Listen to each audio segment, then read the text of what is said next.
the act in detail, you will see how overall, uh, if you do not know your neighborhood, I think you should be concerned about your safety, because we must know who is in your neighborhood. All good people, or are there some elements of who belong to some kind of organizations who may be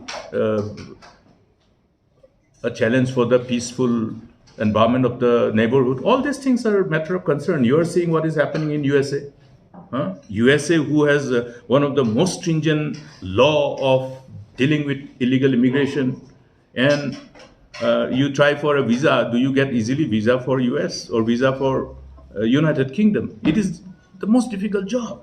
But at the same time, they have the problem of illegal immigration, problem of demography. The resultant change in demography is the problem globally.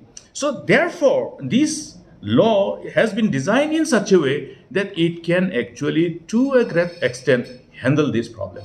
And once this proposed piece of legislation was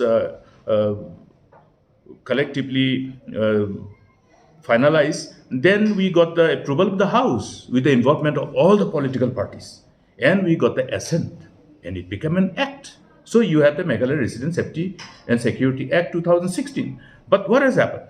After 2018, when everybody was having this piece of legislation as the weapon to deal with this concern, and based on which we went ahead with all the survey works and all for the railway alignment. That's why you have the Tetalia-Barnihat railway alignment. Earlier, the alignment was different also. Then subsequently, it was Tetalia-Barnihat. Then, from Barnihat beyond, was there no survey done by railway? There was a survey to connect the district capital. But this was all done on good faith, because we all had the trust and faith in this particular act, which was the mandate of this August House. Because we felt that this MRSSA will be good enough to deal with our concern. Therefore, everybody was, to a great extent, saying, okay, we see up to this level. Beyond Barnihat, we will see afterwards. So up to Barnihat, there was no problem till then. But after 2018, what has happened? The present government tried to tell the people that they need to amend it. Amend which section, which part? And that means you are indirectly indicating that this law is not good enough. That's why the trust and confidence on the ability of this act to deal with this concern became a question. And I believe that this was all done for political reason, but you have the consequences.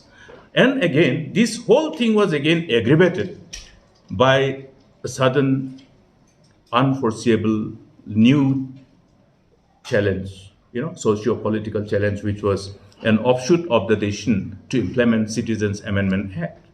Therefore, the whole, overall concern became much more aggravated.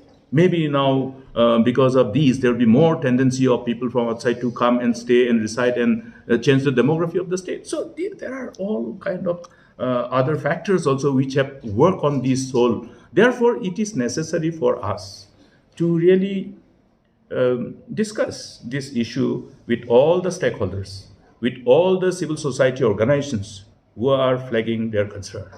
I have seen the statements in the past, in the preceding years, earlier also, when civil society organizations have always maintained that we are not against any developmental agenda.